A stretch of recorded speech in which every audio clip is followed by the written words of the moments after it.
காலவேளை கர்த்தர் முதலாவது உங்களுக்கு கொடுக்கிற ஒரு வாக்குத்தத்தம் என்னவென்றால், குடும்பத்தினர் முன்பாக, உங்க நண்பர்கள் முன்பாக உங்களுடைய முகங்கள் ஒருபோதும் வெட்கப்பட்டு போவதில்லை. அல்லேலூயா. அருமையான தேசமே, வெட்கப்பட வேண்டிய சூழ்நிலை, ஆபிரகாம் வெட்கப்பட வேண்டிய சூழ்நிலை. ஆனா வெட்கப்படும் சூழ்நிலை கர்த்தர் யெகோவா ஈரேயாக இருந்து ஆபிரகாமுடைய முகம் வெட்கப்படாதபடி தேவன் பாதுகாத்துக் கொண்டார்.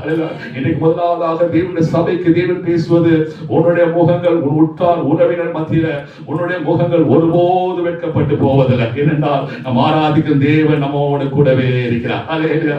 எத்தனை பேர் உற்சாகமா இருக்கீங்க? ஒருபோது கர்த்தர் உங்களை பார்த்து சொல்றாரு, உங்க உறவினர் உற்றார் உறவினர் மத்தியில நண்பர்கள் மத்தியில உன்னுடைய முகங்கள் ஒருபோது வெட்கப்பட்டு போவதில்லை. அல்லேலூயா. கண்ணை வைத்து அல்லேலூயா என்று சொல்லுவோமா? அல்லேலூயா. இரண்டாவதாக ஒரு ஆளை நம்ம எடுப்போம். தாவீது ராஜாவை எடுப்போம். அல்லேலூயா. தாவீது ராஜாவாக மாறிவிட்டான். இப்பொழுது தாவீது ராஜாவுக்கு ஒரு சவால் வருகிறது. அவனுடைய சொந்த மகன் அப்சலோம் அவனுக்கு எதிராக எழுந்து வருகிறான். அல்லேலூயா. அப்சலோம் எழுந்து வந்தோட உண்மையாகவே தாவீது தன் ராஜ்யபாரத்தை இழந்தவராக, ராஜ்யபாரத்தை எல்லாத்தையும் விட்டுட்டு அல்லேலூயா யோர்தானை கடந்து அவர் போகிறவராக காணப்படுகிறார். அல்லேலூயா. அப்படி போயிட்டு இருக்கும் போது சவுலுடைய சொந்தக்கார சீமே என்ற ஒரு மனுஷன் வரான். அல்லேலூயா. சீமே நிந்தையான வார்த்தை, அல்லேலூயா, the word of reproach, அல்லேலூயா, நிந்தையான வார்த்தையினால அவனை நிரப்புகிறான். பேலியாளின் மனுஷனே, இரத்த பிரியனே, அல்லேலூயா, நீ விட்டுட்டு வந்தாலும் உன் சொந்த பிள்ளையே உன்னை தோற்கடிக்கிறான் என்று சொல்லி நிந்தையான வார்த்தையை பேசுகிறவனாக காணப்படுகிறான். அல்லேலூயா. ஆனால் அருமையான தேவனே, உண்மையாகவே தாவீது வெட்கப்பட வேண்டிய சூழ்நிலை. அல்லேலூயா. இந்த சீமைக்கு முன்பாக, இஸ்ரவேல் ஜனங்களுக்கு முன்பாக வெட்கப்பட வேண்டிய சூழ்நிலை. ஆனால் ஒரு சில நாட்களுக்கு பிற்பாடு அல்லேலூயா தாவீதுடைய முகத்தை தேவன் ஒருபோது வெட்கப்பட விடல. அல்லேலூயா. இந்த நிந்தையான வார்த்தை, உங்களுக்கு நேராக நிந்தையான வார்த்தை பேசலாம். நீ நல்லாவே இருக்க மாட்ட, நீ கையெழுத்து செஞ்ச காரியம்லாம் ஒன்றும் சரியாகவே இருப்பதில்லை சொல்லி பல நிந்தையான வார்த்தைகள் உன் வேலை ஸ்தலங்களிலே பேசலாம். அல்லேலூயா. உன் காதுகளில் விழலாம். ஆனால் நிந்தையான வார்த்தையின் மத்தியில கர்த்தர் சொல்கிறார், என் பிள்ளைகளுடைய முகங்கள் ஒருபோது வெட்கப்பட்டு போவதில்லை. இப்போது உங்களை நிந்தையாக பேசிக் கொண்டிருக்கிறார்களா? அருமையான தேவனே, கர்த்தர் சொல்கிறார், நிந்தையான வார்த்தையின் நடுவே உன்னுடைய முகம் ஒருபோது வெட்கப்பட்டு போவதில்லை. அல்லேலூயா. மூன்றாவதாக ஒரு நபரை நாம் பார்க்க போகிறோம். அவருடைய பேர் தான் அண்ணா. அல்லேலூயா. அண்ணாவுடைய வாழ்க்கையை பார்த்தீர்கள் என்றால், அன்பு பிள்ளைகளாகவே அண்ணாவுடைய வாழ்க்கை எப்போதுமே பெனினால் என்பவர் சொல்றாரு. பெனினால் சொல்றாரு, எனக்கு பிள்ளை இருக்கு, உனக்கு பிள்ளை இல்ல. அல்லேலூயா. உன்னை கர்த்தர் ஆசீர்வதிக்கிறார். நீ கிறிஸ்தவனா தான் இருக்க, நீ கோயிலுக்கு தான் வர, இருந்தாலும் உனக்கு ஒரு ஆசீர்வாதம் வரல. அல்லேலூயா. என்னையோ கர்த்தர் ஆசீர்வதித்து வச்சிருக்கிறார். அல்லேலூயா. எப்பொழுதும் பாருங்க, அண்ணாளுக்கு மனம் கசந்து அழுறான். அல்லேலூயா. அருமையான தேவனே, மனம் கசந்து அழுது கொண்டு அண்ணாளுக்கு முகம் வெட்கப்பட வேண்டிய சூழ்நிலை. அல்லேலூயா. வெட்கப்பட வேண்டிய சூழ்நிலைக்குள்ளாக அண்ணாள் தள்ளப்பட்டாள். ஆனால் வேதம் சொல்கிறது, சில நாளைக்கு பிற்பாடு அல்லேலூயா அண்ணாள் இனிமேல் துக்க முகமாக இருக்கவில்லை. அல்லேலூயா. அந்த அழுகையின் மத்தியில, அந்த மனக்கசப்பின் மத்தியில கர்த்தர் அவருடைய முகத்தை வெட்கப்படாதபடி காத்துக் கொண்டார். அல்லேலூயா. இன்னைக்கு ஒரு வாழ்க்கை அழுகையோடு இருக்கலாம், மனக்கசப்போடு கூட காணப்படலாம், பாரத்தோடு நீ இருக்கலாம். ஆனாலும் அருமையான தேவனே, இந்த நாளை கர்த்தர் உன்னை பார்த்து சொல்கிறார். அல்லேலூயா. அந்த மனக்கசப்பின் மத்தியில, அந்த அழுகையின் மத்தியில எல்லாரும் நினைக்கிறாங்க இதோட வாழ்க்கை முடிய போது, நீ வெட்கப்பட்டு போக போகிறாய் நினைக்கிறாங்க. ஆனால் அந்த சூழ்நிலையிலும் உன்னுடைய முகங்கள் ஒருபோது வெட்கப்பட்டு போவதில்லை. நாம் ஆராதிக்கும் தேவன் ஜீவன் உள்ளவராக இருக்கிறார். முதலாவதாக ஆபிரகாமுடைய வாழ்க்கையில பார்த்தோம், உற்றார் உறவினர் முன்பாக உன்னுடைய முகம் வெட்கப்பட்டு போவதில்லை.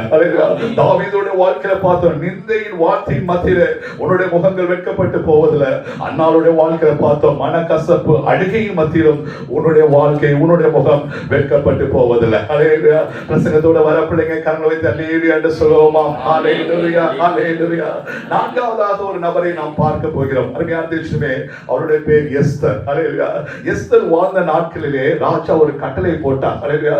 12ஆம் மாதம் 13ஆம் தேதியில இங்க உள்ள எல்லா யூதர்கள், பெரியவர்கள் சிறியவர்கள் எல்லாரும் கொலை செய்யப்பட வேண்டும். அல்லேலூயா. இதை கேட்டோம் நாங்க உள்ள யூதர்கள் எல்லாரும் உண்மையாகவே ஒரு மனபாரத்தோடு கூட என்ன நடக்குமோ என்ற பெரிய ஒரு கஷ்டத்தின் மத்தியிலே அவர்கள் காணப்பட்டார்கள். அல்லேலூயா. உண்மையாக நாட்கள் உனக்கு குறிக்கப்பட்டிருக்காங்க. இதுதான் 2 மாசம் தான் உனக்கு வேலை.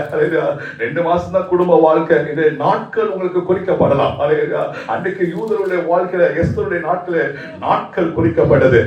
மிக பெரிய போராட்டம், மிக பெரிய போராட்டத்துக்குள்ளாக யூத ஜனங்கள் கடந்து போனார்கள். ஆனாலும் அன்பு பிள்ளைகளே, உங்களுக்கு எல்லாத்துக்கும் நன்றாக தெரியும், அந்த மிக பெரிய போராட்டத்தின் மத்தியிலும் எஸ்தருடைய முகம் வெட்கப்பட்டு போகல, மொர்தெகாயோட முகம் வெட்கப்பட்டு போகல, யூதர்களுடைய முகங்கள் வெட்கப்பட்டு போகல. அதற்கு பிற்பாடு கடிப்பும் மகிழ்ச்சியும் சந்தோஷமும் ஏற்பட்டதாக இருந்தது. அல்லேலூயா. இந்த காலையில உங்களுக்கு பெரிய போராட்டம் அல்ல, ஒரு குடும்பத்துல பெரிய போராட்டம் அல்லேலூயா, நாட்கள் குறிக்கப்பட்ட ஒரு சூழ்நிலையாக காணப்படலாம். கர்த்தர் சொல்கிறார், நாட்கள் உனக்கு குறிக்கப்பட்டிருந்தாலும், பெரிய போராட்டத்துக்குள்ளாக தண்ணீரின் மத்தியில அக்னி நடுவாக நீ நடந்து கொண்டிருந்தாலும், இந்த மாலை மதிய நேரத்தில் ஆண்டவர் சொல்வது, உன்னுடைய முகங்கள் ஒருபோதும் வெட்கப்பட்டு போவதில்லை. அல்லேலூயா. என்று சொல்லுவாங்க. எப்பேற்பட்ட போராட்டமாக இருந்தாலும் நம் தேவன் நம்முடைய முகத்தை ஒருபோதும் வெட்கத்துக்குட்படுத்த மாட்டார். அல்லேலூயா. ஏனென்றால் அவர் நம்முடைய தேவனாக இருக்கிறார். அல்லேலூயா. கடைசியாக ஒருத்தரை பார்க்க போறோம், மார்த்தாள் மரியா. அல்லேலூயா. மார்த்தாள் மரியாளுக்கு ஒரே ஒரு தம்பி இருந்தான், பேர் லாசரஸ். அல்லேலூயா. நமக்கு எல்லாத்துக்கும் தெரியும். ஏன் வேதத்தை நாம் குறிப்பிடலன்னா, உங்களுக்கு நீங்க நல்லா வளர்ந்த பிள்ளைகள், உண்மையாகவே இந்த காரியங்கள் உங்களுக்கு நன்றாக தெரியும். அதனால நான் வேகமாக போய் கொண்டிருக்கிறேன். மார்த்தாள் மரியாளுக்கு ஒரே ஒரு தம்பி, ஆனா ஆண்டவர் மார்த்தாள் மரியா லாசரஸை அதிகமாக நேசித்தார். அல்லேலூயா. எல்லா குடும்பத்தை காட்டிலும் இவங்க குடும்பத்தை ரொம்ப அதிகமாக நேசித்தார். பாருங்க, எப்ப பாருங்க ஆண்டவர் பெத்தானியா தான் போவார். அல்லேலூயா. அது கடைசி 7 நாட்கள் நீங்க எடுத்துக்கிட்டீங்கன்னா, ஆண்டவர் மரிப்பதற்கு முன்பாக பெத்தானியா எருசலேம், பெத்தானியா எருசலேம், பெத்தானியா அதிகமாக நேசித்தார். ஏன் பெத்தானியாவை அதிகமாக நேசிக்க வேண்டும் என்றால், அவருக்கு அன்புள்ள ஒரு குடும்பம் இருந்துச்சு, மார்த்தாள் மரியா லாசரஸ். அல்லேலூயா. அப்படி அவ்வளவாக நேசித்தார். ஆனால் அவங்களுடைய வாழ்க்கையில திடீரென்று லாசரஸ் மரித்து போய்விட்டான். அவங்க அக்காவும் தங்கச்சி சொன்னாங்க, ஏசப்பா நீங்க இங்க இருந்திருந்தா அந்த காரியம் நடந்திருக்குமா? நடந்திருக்காதே என்று சொன்னார்கள். ஆனா அவங்களை சுத்தி இருக்க யூதர்கள் என்ன நினைச்சிருப்பாங்க பாருங்க, இயேசு இயேசுன்னு ஓடினாலே, கோயில் கோயில் போனீங்க, சர்ச்சு போனீங்க, கிறிஸ்தவன் போனீங்க, இப்போ உங்க வாழ்க்கை எல்லாமே முடிஞ்சிருச்சு. ஒரே ஒரு தம்பி அவனும் மரித்து போய்விட்டான், உங்க குடும்பத்தை எல்லாமே முடிஞ்சிருச்சு என்று வெட்கப்பட வேண்டிய ஒரு சூழ்நிலை. எல்லா யூதர்களும் கூடி வந்து விட்டார்கள். அவர்கள் வெட்கப்படும்படியாக எல்லா யூதர்களும் கூடி வந்தார்கள். இந்த மத்திய நேரத்தில் கர்த்தர் சொல்லுது, உன் வாழ்க்கையில எல்லாமே முடிந்திருந்தாலும் உன்னுடைய முகம் வெட்கப்பட்டு போவதில்லை. அல்லேலூயா. 4ஆம் நாள் என் தேவன் அங்க வந்து மரித்த லாசரை உயிரோடு எழுப்பினார். அல்லேலூயா. வெட்கப்பட வேண்டிய ஒரு சூழ்நிலை, மார்த்தாளும் மரியாளும் வெட்கப்பட வேண்டிய சூழ்நிலை, எல்லாம் முடிந்த ஒரு சூழ்நிலை. கர்த்தர் அவர்களை ஒருபோது வெட்கத்துக்குட்படுத்தாதபடி தேவன் பாதுகாத்துக் கொண்டார். அல்லேலூயா. நம்ம ஆராதிக்கும் தேவன் எத்தனை நல்லவர். அல்லேலூயா. உங்க குடும்ப பிரச்சனையோ வேலை பிரச்சனையோ எதுவாக இருந்தாலும் வெட்கப்பட வேண்டிய சூழ்நிலைக்கு நீங்க தள்ளப்பட்டு கொண்டிருக்கலாம். இந்த மதிய நேரத்தில் ஏன் கர்த்தர் இவ்வாறாக ஒரு ஊழியரை அழைத்துக் கொண்டு வந்தார் என்றால், உங்களோடு கூட பேசும்படியாக. என் ஜனங்கள் ஒருபோது வெட்கப்பட்டு போவதில்லை. உட்கார்ந்திருக்க மாட்டு பிள்ளைகள், நீங்க எல்லாரும் கர்த்தருடைய பிள்ளைகள் அல்ல, கர்த்தருடைய பிள்ளைகளுடைய முகங்கள் ஒருபோது வெட்கப்பட்டு போவதில்லை. கரகத்தில் சொல்லுவோமா, நம் தேவன் எத்தனை அன்போடு இருப்பாங்க. அன்புள்ள தேவன் இருக்கிறதுனாலதான் அவர் நம்மளோட பேசுறாருங்க. அவர் பேசாம இருந்திருக்கலாம். இந்த மாலையில கர்த்தர் சொன்ன வார்த்தை ஆம் என்றும் ஆமேன் என்று நடப்பதாக. ஹல்லேலூயா. அருமையான தேவச்சனமே, உண்மையாகவே எல்லா ஆசீர்வாதத்துக்கும் ஒரு கண்டிஷன் உண்டு. எல்லா பக்கத்துல உட்கார்ந்து பார்த்து சொல்லுங்க, ஆசீர்வாதத்துக்கு கண்டிஷன் இல்லாம இல்ல. ஹல்லேலூயா. உண்மையாகவே பாருங்க, ஆஸ்பத்திரி போனீங்கன்னா முதல் கன்சல்டேஷன். ஹல்லேலூயா. டாக்டர் என்ன சொல்வாருன்னா கன்சல்ட் பண்ணுவார். ஹல்லேலூயா. இதெல்லாம் பண்ணணும்னு. ஹல்லேலூயா. அதுக்கப்புறம் ஒரு வாரம் கழிச்சு வர சொல்லுவாரு. என்ன அதுக்கு வர சொல்லுவாரு? ஆபரேஷன் பண்ணணும்யா. ஹல்லேலூயா. உன்னை கட் பண்ணணும். ஹல்லேலூயா. கட் பண்ணாதான் என்ன செய்ய முடியும்? ஹல்லேலூயா. நீ நல்லா இருக்க முடியும். ஹல்லேலூயா. இவன் நேரம் நீங்க கேட்டது ஹல்லேலூயா ரொம்ப ஆசீர்வாதமா இருந்தது. பாஸ்டர் வெரி குட்யா. ஹல்லேலூயா. நல்ல ஆசீர்வாதமா பேசுறாரு நீங்க நினைச்சிருப்பீங்க. இவன் நேரம் டாக்டர் கன்சல்டேஷன். ஹல்லேலூயா. இப்பதான் நான் மெசேஜுக்கே வரேன். ஹல்லேலூயா. இப்பதான் ஆபரேஷனுக்கே வரேன். ஹல்லேலூயா.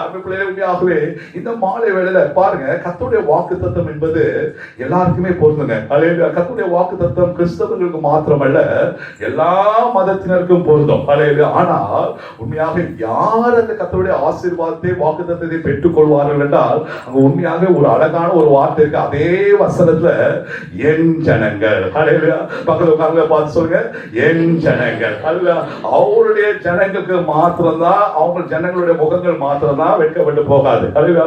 நான் கிறிஸ்தவ பாஸ்டர், 50 வருஷமா கிறிஸ்தவர், எங்க தாத்தா பாஸ்டர் எவ்வளவு பாஸ்டர் இருந்தாலும் என்ன பண்ணாலும் அவருடைய ஜனமாக நம்ம மாறாத பட்சத்துல ஒருபோதும் நம்ம ஆசீர்வாதத்தை பெற்றுக் கொள்ள முடியாது. இந்த மத்திய நேரத்தை கர்த்தர் விரும்புவது என் ஜனங்கள் இந்த ஆசீர்வாதத்தை பெற்றுக்கொள்ள வேண்டும். எத்தனை பேர் ஆசையோடு இருக்கீங்க? எத்தனை உண்மையாகவே அந்த கண்டிஷன் என்னன்னு புரிந்து கொள்ள விரும்புங்க. நீங்க ஆண்டோடைய ஜனங்களாக மாறும்போது ஜெயமாக இந்த கதை விட்டு வெளியே போகும்போது நீங்க சொல்லலாம், நான் அவருடைய ஜனம். அல்லேலூயா. நான் ஒருபோது வெட்கப்பட்டு போவதில்லை. அல்லேலூயா. கர்த்தர் என்னோடு கூட இருந்து வழி நடத்துகிறவராக காணப்படுவார். அல்லேலூயா. நான் சொன்ன 5 நபர்களை பார்த்தோம். அந்த 5 நபர்களை வைத்து உண்மையாகவே 5 காரியங்களை நாம் பார்க்க போகிறோம். அல்லேலூயா. அவருடைய ஜனமாக மாறுவதற்கு நாம் என்ன செய்ய வேண்டும்? அல்லேலூயா. முதலாவது யாரை பார்த்தோம்? ஆபிரகாமை பார்த்தோம். அல்லேலூயா. கதையாட்டம் வந்தாதான் முடியும். அல்லேலூயா. இப்ப எல்லாம் சண்டே கிளாஸ் பிள்ளைங்க போயிட்டாங்க. இப்ப உங்களுக்கு நான் கதை நடத்துறேன். அல்லேலூயா. இப்ப முதல் நபர் யாரு? ஆபிரகாம். அல்லேலூயா. ஆபிரகாம் முதலாவதாக வேதத்தில் எப்போ வருகிறார்? ஆதியாகமத்தின் புத்தகம் 12ஆம் அதிகாரம் முதல் வசனத்தை படிக்கும் பொழுது ஆண்டவர் ஆபிரகாமை நோக்கி பார்த்தார். சும்மா தெரிந்தவர் எடுத்தவர் வாசிக்கலாமா? ஆதியாகமம் 12ஆம் அதிகாரம் முதல் வசனத்தை வாசி கேட்போம். கர்த்தர் ஆபிரகாமை நோக்கி, நீ உன் தேசத்தையும் உன் இனத்தையும் உன் தகப்பனுடைய வீட்டையும் விட்டு புறப்பட்டு நான் உனக்கு காண்பிக்கும் தேசத்துக்கு. இதாங்க முதல் முறையாக ஆபிரகாமுடைய பேரை நீங்க வேதத்தில் பார்க்கலாம். ஆபிரகாமை கர்த்தர் தெரிந்தெடுத்து கர்த்தர் சொல்றாரு, உன் தேசத்தையும் உன் இனத்தையும் உன் தகப்பனுடைய வீட்டை விட்டு புறப்படு. அல்லேலூயா. இந்த வார்த்தை வருகிறது. அருமையான தேசமே, ஆபிரகாம் அப்படியே கீழ்ப்படிந்து ஆதியாகமம் 12:4 நீங்க படிக்கும் பொழுது அப்படியே கீழ்ப்படிந்து அவன் தன் இனத்தையும் தன் தேசத்தையும் தகப்பனை வீட்டை விட்டு புறப்படுகிறவனாக காணப்படுகிறான். அல்லேலூயா. அவனோடு கூட நமக்கு நல்லா தெரியும், அவங்க சித்தப்பா பையன் லோத் என்ன செய்றான், அவனோடு கூட ஆபிரகாமோடு கூட பின்பற்றுகிறவனாக காணப்படுகிறான்.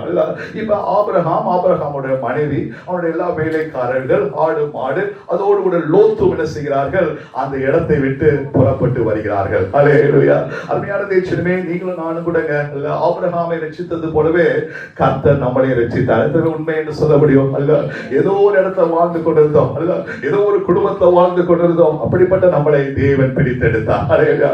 பேர் சொல்லி அழைத்தார். ஆபிரகாமை பேர் சொல்லி அழைத்தவர். இங்க உட்கார்ந்து ஒவ்வொரு பிள்ளைகளும் பேர் சொல்லி அழைத்தவராக காணப்பட்டார். அல்லேலூயா. கூப்பிட்டதுனாலதான் நீங்க என்ன செய்யுங்க, உங்க இனத்தை விட்டு, உங்க தேசத்தை விட்டு, உங்க தகப்பன் வீட்டை விட்டு, அவங்களுடைய பிராக்டிசஸ் எல்லாத்தையும் விட்டுட்டு நீங்கள் புறப்பட்டு வந்தீர்கள். அல்ல, புறப்பட்டு வந்த பிள்ளைங்க எல்லாம் கரங்களை வைத்து அல்லேலூயான்னு சொல்லுவோமா? அல்லேலூயா. கர்த்தருடைய பிள்ளைகளாக நீங்களும் நானும் மாற்றப்பட்டோம். அல்லேலூயா. இந்த அழைப்பு எல்லாத்துக்குமே வருகிறது. இது தேவனுடைய ஜனமாக நம்மளை மாற்றாது. அல்லேலூயா. இது நம்மளோட ஆரம்பம் தான். அல்லேலூயா. அருமையான தேவனே, இப்ப ஆபிரகாம் லோத்தும் அவருடைய மனைவி எல்லாரும் புறப்பட்டு வராங்க. ஆனா உங்களுக்கு தெரியும் அல்லவா? அல்லேலூயா. இங்க வந்தோனே என்ன நடந்துச்சு? அல்லேலூயா. கிறிஸ்தவ வாழ்க்கை என்பது அப்படியே போராட்டம் உண்டு. அல்லேலூயா. கிறிஸ்தவ வாழ்க்கை என்பது உபத்திரவங்கள் உண்டு. அல்லேலூயா. It's not bed of roses. அல்லேலூயா. நம்ம என்ன நினைச்சுக்கிறோம், ஆண்டவரை பின்பற்றினா எனக்கு சமாதானம் இருக்கும், ஆண்டவரை பின்பற்றினா எனக்கு ஆசீர்வாதம் இருக்கும், எல்லாமே இருக்குங்க. ஆனால் அருமையான தேவனே, கிறிஸ்தவ வாழ்க்கையில நீங்க வரும்போது சாத்தான் சும்மாவே இருக்க மாட்டான். அல்லேலூயா. பிசாசு சும்மாவே இருக்க மாட்டான். அநேக போராட்டங்களை கொடுப்பான். சரீரத்திலும் சரி, உலக பிரகாரமான வேலையிலும் சரி, போராட்டத்தை கொடுக்கிறவனாக காணப்படுவான். அல்ல, ஆபிரகாம் கிளம்பி வந்தான். என்னங்க நடந்துச்சு? அல்லேலூயா. வந்த உடனே ஒரு பெரிய பஞ்சம். அல்லேலூயா. ஆண்டவர் தாங்க கூப்பிட்டாரு. அல்லேலூயா. ஆண்டவர் நம்பி தானே இந்த இடத்துக்கு வந்தேன். அல்லேலூயா. வந்த உடனே மிகப்பெரிய பஞ்சம். அல்லேலூயா. பஞ்சம் வந்தாலும் ஆபிரகாமுடைய அழைப்பிட உறுதியாக காணப்பட்டான். அல்லேலூயா. இப்படியே போய் கொண்டிருக்கு. அதுக்குள்ளே குடும்பத்தின் மத்தியில பெரிய போராட்டம். கணவன் மனைவி மத்தியில அநேக போராட்டம். உங்களுக்கு தெரியும், ஆபிரகாமுக்கு உண்மையாக வேற ஒரு குழந்தை பிறந்தது. பெரிய போராட்டத்துக்குள்ளாக சமாதானத்தை இழந்தவனாக ஆபிரகாம் காணப்பட்டான். நம்ம குடும்பத்தோட போராட்டம் இருக்குல்ல, நம்ம குடும்பத்துல சண்டை வருதுல்ல. அருமையான விஷயமே, ஆபிரகாமுடைய வாழ்க்கையில போராட்டம் வந்தது. அடுத்ததாக ஆபிரகாமுக்கு வாக்குத்தத்தம் வந்துச்சு, உன் பிள்ளை தருவேன்னு. 25 வருஷம் ஆயிடுச்சுங்க. ஒரு வருஷம் இல்ல, 2 வருஷம் இல்ல, 3 வருஷம் இல்ல. பாருங்க, வாக்குத்தத்தம் வந்துச்சுன்னா எப்போ நடக்கும் எப்போ நடக்கும் சொல்லுவோம். அவனுக்கு 25 வருஷம் காத்திருந்தான். 25வது வருஷத்துல தான் அவனுக்கு ஒரு குழந்தை பிறந்தது. 3 விதமான போராட்டங்கள், 3 விதமான கஷ்டங்கள் வாழ்க்கையில அவனுக்கு நேராக கடந்து வந்தது. இருந்தாலும் ஆபிரகாம் கர்த்தருடைய அழைப்பிலே நிலைத்திருந்தான். எந்த பிள்ளை கர்த்தருடைய அழைப்பிலே என்ன போராட்டம் வாழ்க்கையில வந்தாலும் சரி, என்ன கஷ்டங்கள் எனக்கு வாழ்க்கையில வந்தாலும் சரி, நான் கர்த்தருக்காக நிலைத்து இருப்பேன். அல்லேலூயா. ஆனா அவன் சித்தப்பா பையன் பாத்துக்கிட்டீங்கன்னா உலகத்தின் மேல ஆசை வைத்தான், உலக காரியங்கள் மேல ஆசை வைத்தான். லோத்தோ நிலைத்து நிற்கலங்க. அல்லேலூயா. லோத்து பின்வாங்கி ஓடினவனாக காணப்பட்டான். ஆபிரகாமோ நிலைத்து இருந்தான். அல்லேலூயா. ஏங்க ஆபிரகாம் நிலைத்து இருந்தான்? அருமையான பவுல் ரொம்ப அழகா எழுதுவாரு. எபிரேயர் 11ஆம் அதிகாரத்துல 15ஆம் வசனத்தை நீங்க படிக்கும் பொழுது, எபிரேயர் 11ஆம் அதிகாரம் 15ஆம் வசனத்தை வாசிக்க கேட்போம். எபிரேயர் 11ஆம் அதிகாரம் 15ஆம் வசனம். அல்லேலூயா. தாங்கள் விட்டு வந்த தேசத்தை நினைத்தார்களானால் அதற்கு திரும்பி போவதற்கு அவருக்கு சமயம் கிடைத்திருக்கும். அல்ல பவுல் ரொம்ப அழகா எழுதாரு. ஆபிரகாமும் சாராலும் இவ்வளவு பெரிய போராட்டம் நடக்குது, இவ்வளவு பெரிய கஷ்டம் நடக்குது, அல்ல விட்டு வந்த தேசமாக தகப்பனுடைய தேசத்தை நினைச்சிருந்தாங்கன்னா அல்ல திரும்பி போயிருப்பாங்க. அல்ல நம்மளுடைய வாழ்க்கையில கூட கஷ்டங்கள் வரும்போது பாருங்க, என்னடா கிறிஸ்தவம், அல்ல நம்ம திரும்பி பேசாம போயிடலாமே நம்ம நினைப்போம்ல. ஆனா ஆபிரகாமும் சாராலும் அதை நினைக்கவே இல்லை. அல்லேலூயா. திரும்பி போவோம் என்று நினைக்கல. ஏன் நினைக்கலங்க? இத்தனை போராட்டம் வந்துச்சுல, ஏன் நினைக்கல? அடுத்த வசனத்தை படிக்கும் பொழுது எபிரேயர் 11ஆம் அதிகாரம் 16ஆம் வசனத்தை வாசிக்க கேட்போம். 16 அவை அல்ல, அதிலும் மேன்மையான பரமதேசத்தை விரும்பினாங்க. போது சிஸ்டர். அல்லேலூயா. அந்த ஆபிரகாம் என்ன செய்றானா, அல்ல இந்த உலகத்தை காட்டிலும் அல்ல எனக்கு ஒரு தேசம் இருக்கிறது, அதுதான் பரலோக ராஜ்யம். அல்லேலூயா. இந்த உலகத்துக்காக ரட்சிக்கப்படல, அல்ல உலகத்துடைய ஆசீர்வாதத்துக்காக ரட்சிக்கப்படல, அல்ல உலகத்துடைய இன்பத்தை அனுபவிப்பதற்காக ரட்சிக்கப்படல. நான் ரட்சிக்கப்பட்ட நோக்கம் அல்ல மரணமே உன் கூறங்கே, பாதாளமே நிச்சயம் எங்கே சொல்லத்தக்கதாக நித்திய ஜீவனை நான் பெற்றுக்கொள்வேன். அல்லேலூயா. இந்த உலகத்துல ஒரு விஷயம் கண்ணை மூடுவேன் என்றால் அல்லேலூயா அடுத்த நிமிஷம் பரதேசில நான் பிறக்கிற பிள்ளையாக இருப்பேன். அடுத்த நிமிஷம் பரலோகத்துல நான் பிறக்கிற பிள்ளையாக இருப்பேன். அல்லேலூயா. நித்தியமாக வாழ போகிற தேசம் எனக்கு இருக்கு, அதையே நினைச்சு கொண்டிருந்தான். அல்லேலூயா. அந்த பிள்ளை நீங்களும் நானும் கூட எப்போ அவருடைய ஜனமாக மாறுவோம் என்றால் அல்லேலூயா பரம தேசத்தின் மேல பரலோகத்தின் மேல விருப்பமுடையவர்களாக மாற வேண்டும். நீங்களும் நானும் எதன் மேல விருப்பமுடையவர்களாக மாற வேண்டும். அல்லேலூயா. ஐபோன் 16ல அல்லேலூயா இப்ப ஐபோன் 16 அப்பா இப்பப்பா வாங்கிட்டு பிள்ளைங்க கேட்டுக்கிட்டே இருக்கும்ல. அல்லேலூயா. அந்த பிள்ளைங்க உலக ஃபேஷன்ஸ் இல்ல. அல்லேலூயா. நம்மளுடைய விருப்பம் எதுவாக இருக்க வேண்டும் என்றால் பரலோக ராஜ்யமாக இருக்க வேண்டும். அல்லேலூயா. நம்மளுடைய விருப்பம் பரலோக ராஜ்யமாக இருக்கும்போது நீங்கள் அவருடைய ஜனம். அல்லேலூயா. உங்களுடைய முகங்கள் ஒருபோது வெட்கப்பட்டு போவதில்லை. அல்லேலூயா. இந்த நாள் முதற்கொண்டு இங்க உட்கார்ந்திருக்க மாட்ட பிள்ளைகளே, அல்லேலூயா உங்களுடைய ஆசை என்னங்க? அல்லேலூயா உங்களுடைய விருப்பம் என்னங்க சொல்லும்போது, என்னுடைய விருப்பம் பரலோக ராஜ்யம். அல்ல எந்த பிள்ளை துணிந்து அது விருப்பத்தோடு கூட சொன்னானா உங்களுடைய முகங்கள் ஒருபோது வெட்கப்பட்டு போவதில்லை. அருமையான தேசமே, நமக்கு எல்லாருக்கும் தெரிந்த ஒரு காரியம் என்னவென்றால் கர்த்தர் எப்படி ஜெபம் பண்ணணும்னு அவர் சீஷர்களுக்கு சொல்லிக் கொடுத்தார். அல்லேலூயா. அது எல்லாரும் மனப்பாடமா சொல்லுவோம். அல்ல உண்மையாவே அது சொல்லாட்டி நம்மளுக்கு ஜெபமே இல்லைன்னு சொல்லிடுவோம். ஆனா அந்த அவர் சொன்ன ஜெபத்தை நீங்க படிப்பீங்க வேண்டாம். அல்லேலூயா. அவர் என்ன சொல்றாருன்னா, அல்லேலூயா மத்தேயு 6ஆம் அதிகாரம் 9ஆம் வசனத்தை படிக்கும் பொழுது, நீங்கள் ஜெபம் பண்ண வேண்டிய விதமாவது பரமண்டலத்தில் இருக்கிற பிதா. அவர் ஆரம்பமே எப்படி இருக்கு பாருங்க, பரலோக ராஜ்யத்தை குறித்துதான். பரமண்டலத்தில் இருக்கிற பிதாவே. அல்லேலூயா. அடுத்ததாக உங்களுடைய நாமம் பரிசுத்தப்படுவதாக. அடுத்த வசனம் பாருங்க, 10ஆம் வசனம் சொல்லுது உங்களுடைய ராஜ்யம் வருவதாக. அல்லேலூயா. அவர் சொல்லி கொடுத்த ஜெபமே ஒவ்வொரு பிள்ளையும் ஜெபிக்க வேண்டிய விதம் என்னன்னா, எப்பப்பா வருவீங்க? அல்லேலூயா. எப்பப்பா வருவீங்க? ராஜ்யம் எப்பப்பா வரும்? அல்லேலூயா. இந்த உலக வாழ்க்கையை காட்டிலும் அந்த பரலோக ராஜ்யம் மேன்மை உள்ளது என்று நீங்களும் நானும் எண்ணும் போது அருமையான தேசமே, நீங்க தாங்க உண்மையாகவே அவருடைய ஜனமாக இருப்பீர்கள். அல்ல எத்தனையோ பேர் இங்க இருப்பீங்க. அல்ல எப்பொழுது பாங்க சைனீஸ் நியூ இயர் இருந்தாலும் சரி, ஹாலிடே இருந்தாலும் சரி, நம்ம என்ன செய்வோம், போன் எடுத்து அப்பா எப்ப வரீங்க, அல்ல அம்மா எப்ப வரீங்க அப்படி சொல்லுவோம். அல்ல எல்லாம் சொல்றீங்களா? அல்ல உண்மையாக நம்ம நண்பர்களை கூப்பிடுவோம், எப்ப நீங்க வருவீங்க? என்னைக்காச்சும் ஆர்டரை பார்த்து எப்ப வருவீங்க எசப்பான்னு கேட்டுக்கோமா? அல்ல எசப்பா எப்பப்பா வருவீங்க? அல்ல ஒருத்தரும் கேட்கறதே இல்லை. அல்ல நான் ஒரு விஷயம் கூட ஒரு பாஸ்டர் வந்து மறித்து போய் விட்டார். அல்ல அந்த பாஸ்டர் மறித்து போய் விட்டார். நான் அங்க போனேன். அல்ல துக்கம் விசாரிக்க போனேன். அல்ல பாஸ்டருடைய பையன் இருந்தாரு. அல்ல நான் என்ன பார்த்து சொல்றது? அல்ல நான் சொல்ல அப்பா பரலோக ராஜ்யம் போயிட்டாருப்பா. அல்ல நீனும் நானும் கூட சீக்கிரமாக பரலோக ராஜ்யத்துல போய் அப்பாவை பார்ப்போம்ப்பான்னு சொன்னேன். அல்ல உடனே அந்த பையன் சொல்லிட்டான், அல்ல பாஸ்டர் அப்புறம் பேசாதீங்க. அல்ல உலகத்துல ரொம்ப நாள் வாழணும் நம்ம. அல்ல ரொம்ப நாள் வாழ்ந்தவரு அப்புறம் போய்க்கலாம். அல்ல இப்ப அப்பா போயிட்டாரு, நான் இப்ப நாள் வாழ்ந்துட்டு வரேன். அல்லேலூயா.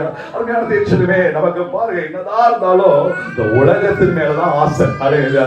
ஆசை இருக்க வேண்டியதான். ஆனா உள்ளத்தின் ஆழத்துல அல்லேலூயா, அப்பா எப்பப்பா வருவீங்க, இந்த பரலோக ராஜ்யத்தின் மேல வாஞ்சை இருக்கிற பிள்ளைகள் அவருடைய ஜனமாக மாற்றப்படுவீர்கள். அல்லேலூயா. கரங்களை வைத்து அல்லேலூயா என்று சொல்லுவோமா? அல்லேலூயா. எத்தனை மணிக்கு முடிக்கணும்? 11:35 ஆயிடுச்சு. அதுல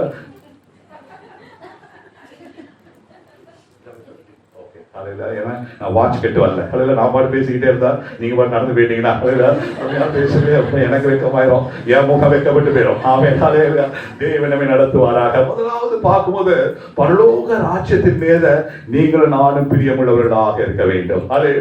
அடுத்ததாக அந்த கதையில வருவோம். அடுத்த நபர் என்ன பார்த்தோம்? தாவீதை குறித்து பார்த்தோம். தாவீதை குறித்து பார்க்கும்போது தாவீது ஏன் அவனுடைய முகம் வெட்கப்பட்டு போகவில்லை?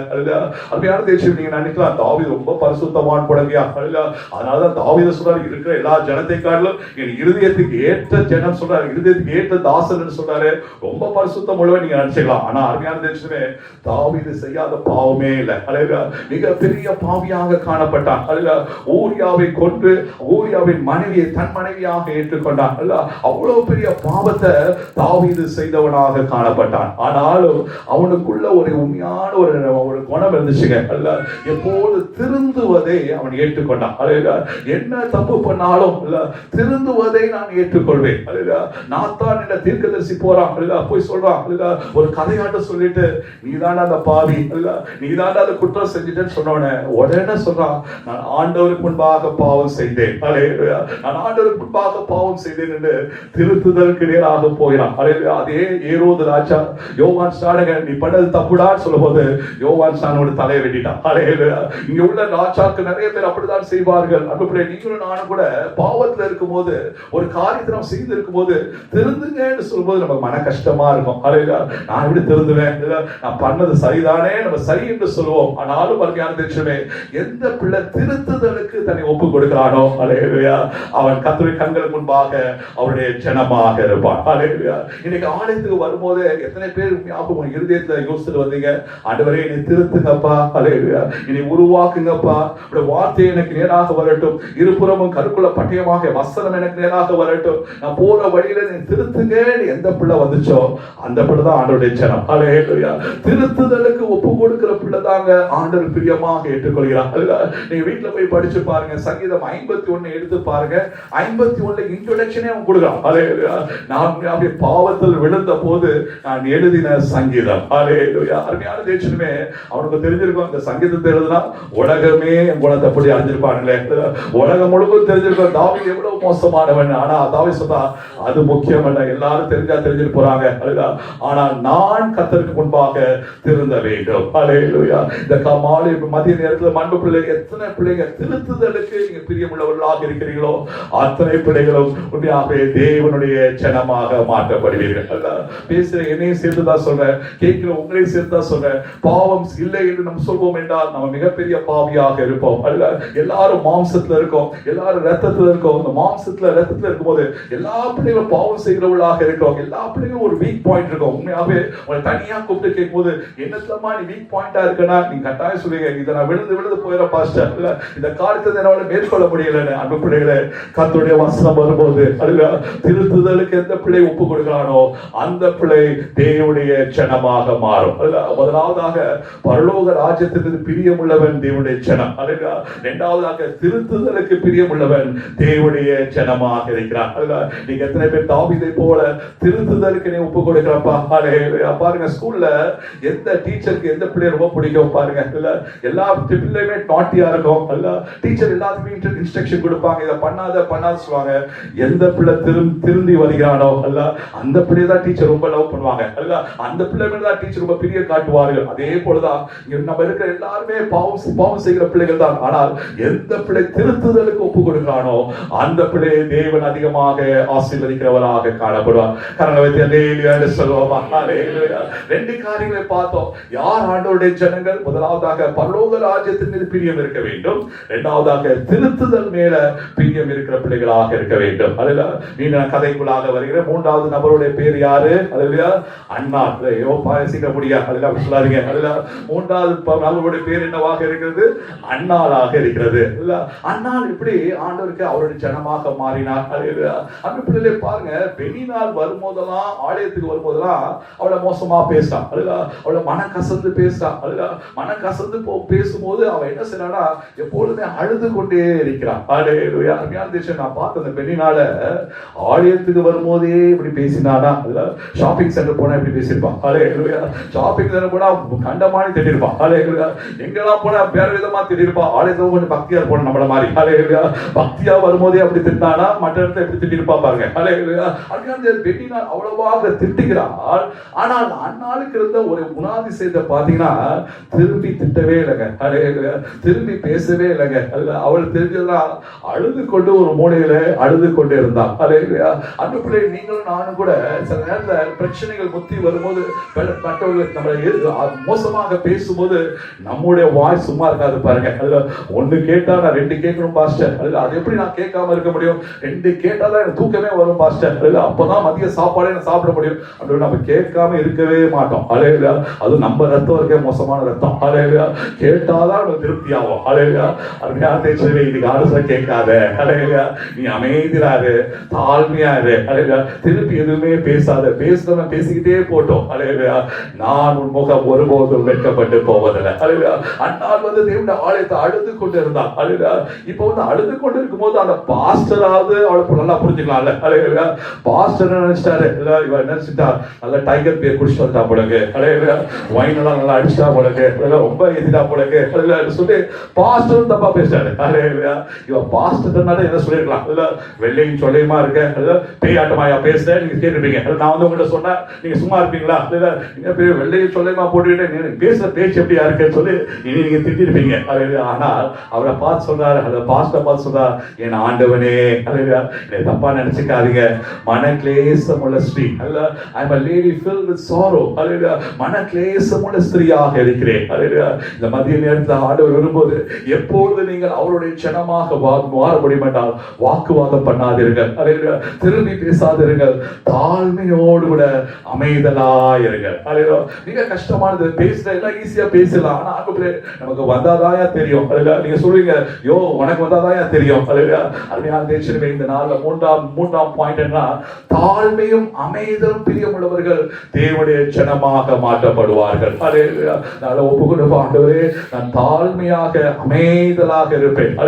அவர் ஜெயம் பெற்ற பிறகு 1 சாமுவேல் 2ஆம் அதிகாரத்தை சொல்லும்போது அவர் சொன்னாங்க, சிறியவனை புழுதியிலிருந்தும் குப்பையிலிருந்து தூக்கி விடுகிறவர். அவருடைய வார்த்தையை பாருங்க, ராஜாக்களோடு உட்கார செய்வார். அவர் உண்மையாவே தாழ்மையோடு இருந்தார், அமைதலோடு கூட இருந்தார். நீங்களும் நானும் தாழ்மையும் அமைதலை கற்றுக்கொள்ளும் போது, அதுல பிரியமுள்ளவர்களாக இருக்கும் போது நாம் கர்த்தருடைய ஜனங்களாக மாற்றப்படுவோம். கரங்களை அல்லேலூயா என்று சொல்லுவோமா? அல்லேலூயா. சந்தோஷமா இருக்கீங்களா? மகிழ்ச்சியா இருக்க, போர் அடிக்கல நானே. அல்லேலூயா. 3 பாயிண்ட் பார்த்தோம். 4வது பாயிண்ட்குள்ள போறோம். அல்லேலூயா. 4வதாக எஸ்தரை குறித்து பார்த்தோம். அல்லேலூயா. எஸ்தருடைய வாழ்க்கையில அருமையான நாட்கள் குறிக்கப்பட்டுச்சு.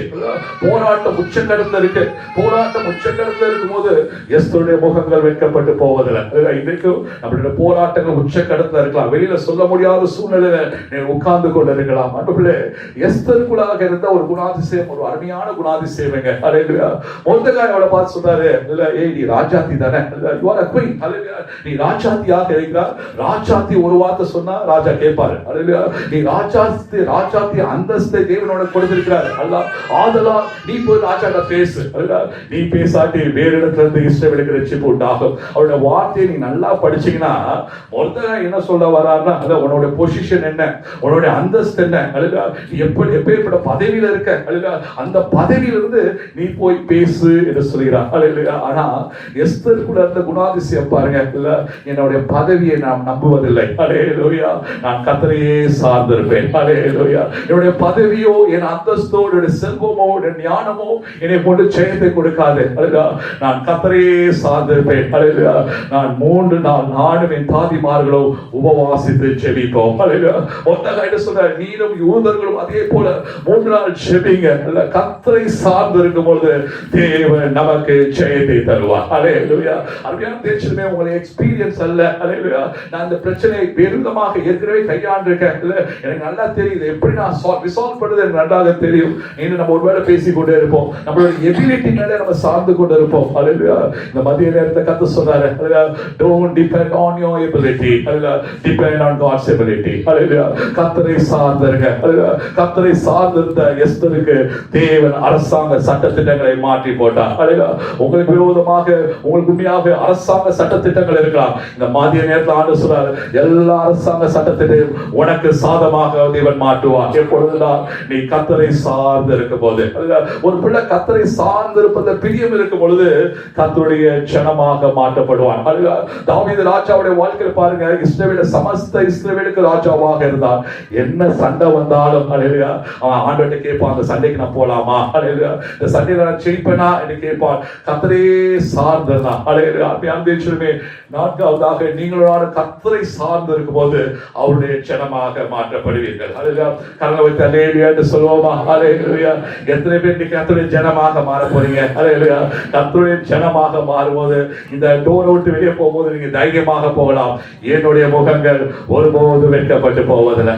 வெட்கப்பட்ட தேசத்துல, வெட்கப்பட்ட இடத்துல, வெட்கப்பட்ட உறவினர் மத்தியில உன்னுடைய முகம் பிரகாசிக்க தேவன் கிருபை கொடுக்கிறவராக காணப்படுவார். கடைசியாக அன்புள்ளவர்களாக மாத்தாள் மரியாதை குறித்து பார்க்கிறோம். எல்லாம் முடிந்த சூழ்நிலை, எல்லாமே முடிஞ்சிச்சு, அடக்கம் பண்ணியாச்சு, இனிமேல் என்ன நடக்கிறோம்? உண்மையாக ஃபர்ஸ்ட் இயர் ஆனிவர்சரி தான் நடக்கணும். ஆனா அப்படிப்பட்ட ஒரு சூழ்நிலை, வெட்கப்பட வேண்டிய ஒரு சூழ்நிலை, எல்லாம் முடிந்த நிலையில கர்த்தர் வெட்கப்படாதபடி தேவன் பாதுகாத்துக் கொண்டார். என்னங்க அவங்களுக்குள்ள அப்படி என்னங்க விசேஷ குணம்? அப்படி எப்படி அவங்க அவங்களுடைய ஜனமாக மாறினாங்க? ரெண்டு காரியத்தை அவர்கள் செய்தார்கள். அக்காவும் தங்கச்சும் கர்த்தருக்காக ரெண்டு காரியங்களை செய்தார்கள். மாத்தாள் உண்மையாக ஒரு காரியத்தை செய்ய பாருங்க, எங்கெல்லாம் கர்த்தர் இருக்கிறாரோ கர்த்தருக்காக ஊழியம் செய்தவளாக காணப்பட்டார். உண்மையாக சாப்பாடு போடுறது கூட ஊழியம் தாங்க, பராமரிப்பது ஊழியம். இந்த நாளை கர்த்தர் விரும்புவது கர்த்தருக்காக நீங்க ஊழியம் செய்து கொண்டே இருக்கிறோம். இந்த ஜனத்தை எனக்கென்று உருவாக்கினேன், இவர்களின் துதியை சொல்லி வருவார்கள். அல்ல, நீங்க கர்த்தருடைய ஊழியத்தை செய்யாட்டி யாருங்க செய்வா? அல்ல, ஊழியம் என்றாலே நீங்களா நினைச்சுக்கிறீங்க இந்த மைக்க பிடிக்கணும், அல்ல முன்பாக பாடணும், அல்ல முன்பாக துதிக்கணும், இந்த பலிபீடத்துல வந்தாதான் ஊழியம் நினைக்கிறீங்க. அல்லேலூயா. மறைந்திருந்து செய்கிற ஊழியத்தை விரும்புங்க. அல்லேலூயா. என் பேர் வெளியே வரக்கூடாதப்பா, அல்லேலூயா, இருந்தாலும் நான் கர்த்தருக்காக ஊழியம் செய்து கொண்டே இருப்பேன். அல்லேலூயா.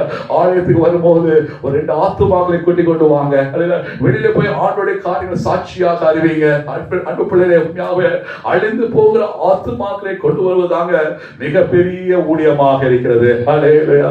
ஆண்டு சொல்ல மாட்டார், சிங்கப்பூர்ல 2 காண்டோ வச்சிருக்கேன், அல்லேலூயா, ரொம்ப சந்தோஷம். உங்களுடைய பேங்க் பேலன்ஸ் $500,000 இருக்கு, ரொம்ப சந்தோஷம், நீ வா ஆபிரகாமோட மடியில உட்கார்ந்து சொல்ல மாட்டார். அல்லேலூயா.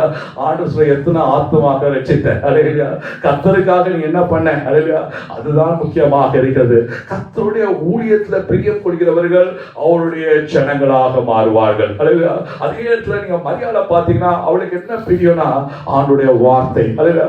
ஆண்டுடைய வார்த்தையை கேட்க வேண்டும், ஆண்டுடைய பாதத்தில் அமர வேண்டும், ஆண்டுடைய வார்த்தை மீது பிரியமுள்ளவளாக இருந்தார். அதனாலதான் அவருடைய ஜனமாக தேவன் மாற்றப்பட்டார். அல்லேலூயா. ஆலயத்துக்கு வரும்போது அருமையான தேசமே, உங்களுடைய மிகப்பெரிய வாஞ்சை என்னவாக இருக்கணும்? அல்லேலூயா. ஆராதனை எல்லாவற்றை காட்டிலும் இன்னைக்கு கர்த்தருடைய வார்த்தை என்ன? அல்லேலூயா.